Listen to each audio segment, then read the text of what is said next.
ইন্নামা ইয়াখশাল্লাহা মিন ইবাদিহিল উলামা। ইন্নামা ইয়াখশাল্লাহা মিন ইবাদিহিল উলামা। মূলত প্রকৃতপক্ষে আমার বান্দাদের থেকে উলামা হলো তারা ইয়াখশাল্লাহা, আল্লাহকে ভয় পায় যারা। বলেন তো উলামা কারা? কে বলছে কথাটা? আল্লাহ তাআলা বলছে উলামা হলো তারা আল্লাহকে ভয় পায় যারা। আল্লাহ এখানে বলেন যারা জানে তারা কেবল আল্লাহকে ভয় পায়। কি জানে? আল্লাহ সম্পর্কে যারা জানে। যারা কি সম্পর্কে জানে? আল্লাহ সম্পর্কে জানে, তারা আল্লাহকে ভয় পায়। তাহলে একটা হলো উলামা, আরেকটা হলো কি মাওলানা। মাওলানা কাকে বলে? ধারাবাহিকভাবে নুরানি পড়ল, তাইসির, মিজান, নাহমির, হেদায়েতুন নাহু, কাফিয়া, সরে বেকায়া, সরে জামি, জালালাইন, মেশকাত, দাওরা সব পড়ার পরে বছর শেষে একটা সার্টিফিকেট আসছে। সেই সার্টিফিকেটওয়ালা ব্যক্তির নাম হলো মাওলানা। আর সেই সার্টিফিকেটওয়ালা ব্যক্তি যে এলেম শিখছে, সে এলমের উপর যদি আল্লাহর ভয়ে আমল করে, তার নাম হলো উলামা। তাইলে আমরা কি মাওলানা হব না উলামা? তাহলে আমাদের করতে হবে কি?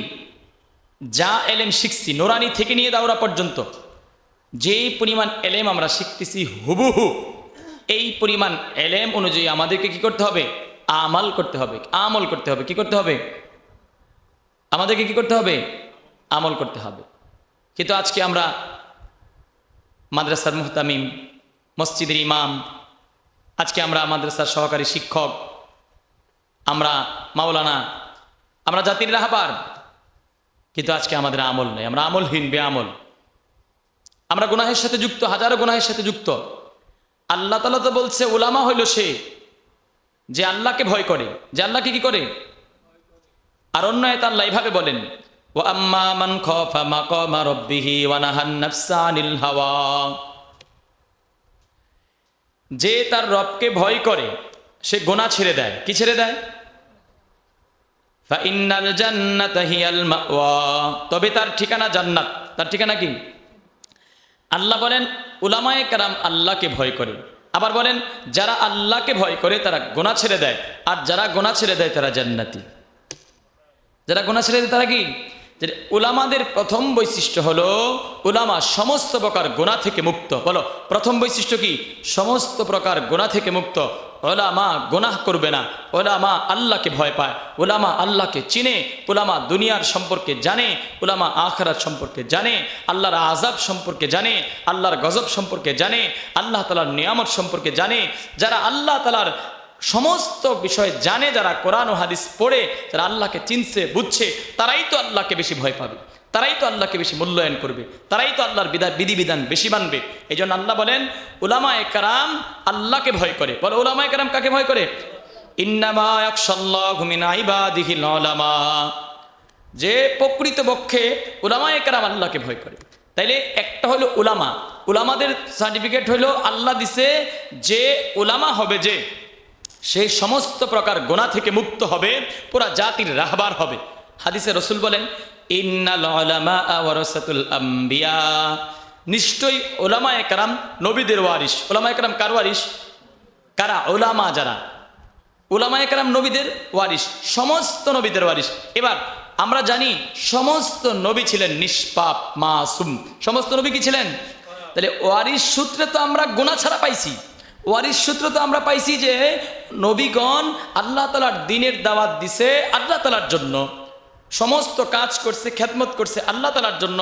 তাহলে ওয়ারিস সূত্রে আমরা পাইছি কি? আল্লাহ তাআলার যেই নবীদেরকে যে এলেম দান করছেন, সেই এলেমের মিরাস ওয়ারিস হিসেবে পাইছি। সেই এলেম দ্বারা নবীরা যেভাবে খেয়ে না খেয়ে সারাদিন পরিশ্রম করে মানুষের কাছে ধারে ধারে বারে বারে গিয়ে গিয়ে যেভাবে মানুষকে আল্লাহ ভোলা বান্দাগুলিকে আল্লাহওয়ালা বানাবার জন্য, গুনাহগার বান্দাগুলিকে গুনাহমুক্ত করবার জন্য নবীরা যেভাবে তাদের জীবনের শেষ সময় পর্যন্ত চেষ্টা করছেন, উলামায়ে কেরামের দায়িত্ব হবে যে একজন উলামায়ে কেরাম, উলামা, সে তার মৃত্যুর শেষ মুহূর্ত পর্যন্ত পুরো জাতিকে কিভাবে জাহান্নাম থেকে বাঁচিয়ে জান্নাতে নেওয়া যায় সেই ফিকির করতে থাকবে। সে কি করতে থাকবে? এখন নবীরা ছিলেন নিষ্পাপ, আর আমরা হইলাম গুনাহগার। আমরা হইলাম কি পরিমাণ গুনাহ আমরা করি আল্লাহ তাআলা ছাড়া কেউ জানে না। এরপরেও যে আল্লাহ আমাদেরকে ধরে না। এজন্য উলামাদের গুণ হবে গুণামুক্ত। উলামা একরাম আল্লাহকে ভয় পায়। উলামা একরামের নামাজ আর পাবলিকের নামাজ কি এক হইব? উলামা একরামের জীবন পরিচালনা আর পাবলিকের জীবন পরিচালনা এক হইব? এই জন্য আমাদেরকে করতে হবে কি, যেহেতু আল্লাহ তাআলা কোটি কোটি মানুষ থেকে যাচাই বাছাই করে আমাকে দ্বীনের ইলম দান করছেন, জ্ঞান দান করছেন, কোরআন পড়ার তৌফিক দিছেন, হাদিস পড়ার তৌফিক দিছেন, এজন্য আমার করণীয় হবে আল্লাহ তাআলা যে আমাকে ভালোবেসে মহব্বত করে কোরআন পড়ার তৌফিক দিয়েছে, রাসূলের হাদিস পড়ার তৌফিক দিয়েছে, আমার মৃত্যু পর্যন্ত আল্লাহর কোরআন অনুযায়ী আমল করতে হবে, রাসূলের হাদিস অনুযায়ী আমল করতে হবে এবং পুরো জাতিকে একসাথে প্র্যাকটিক্যাল কোরআন ও হাদিস, রাসূলের সুন্নাহ এবং কোরআনের উপর আমল কোরআনও শিখাতে হবে। এটা আমাদের দায়িত্ব। এটা কার দায়িত্ব?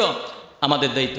এই জন্য আমরা ইনশাল্লাহ মাওলানা হওয়া দরকার নাই, আমাদের উলামা হওয়া দরকার। কি হওয়া দরকার?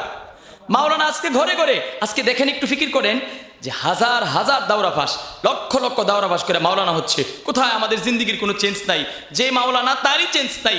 সে নামাজ পড়লে পড়ে, না পড়লে না পড়ে, সে হাজারো গুনাহের সাথে যুক্ত, হক কথা বলতে পারে না, ন্যায়ের কথা বলে না, ইনসাফের পথে চলে না। তাইলে সে জাতিকে কি দিবে? সে জাতিকে কি দিবে? জাতিকে দেওয়ার জন্য তো আগে নিজেকে তৈরি হইতে হবে। আরে বাতি তো আগে আলোকিত হয়, পরে সমাজকে আলোকিত করে। আমরা হলাম বাতি, আমরা আগে আলোকিত হব, এরপরে সমাজ আমাদের থেকে ফায়দা নিবে।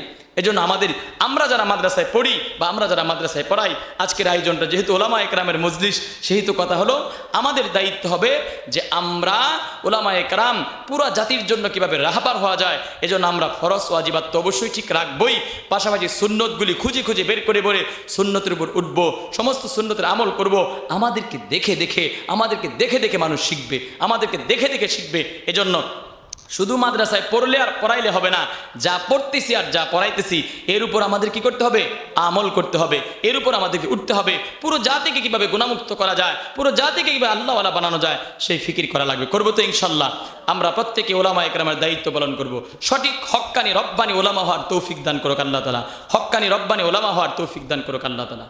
আল্লাহ তাআলা আমাদেরকে এই মাদ্রাসাকে দ্বীনের জন্য কবুল আর মঞ্জুর ফরমাক এবং প্রত্যেক ছাত্র উস্তাদকে তাহাজ্জুদ গুজার সহকারে সমস্ত সুন্নতের উপর গুণামুক্ত হয়ে ইত্তিবাই সুন্নাহর উপর ওঠার তৌফিক দান করুক।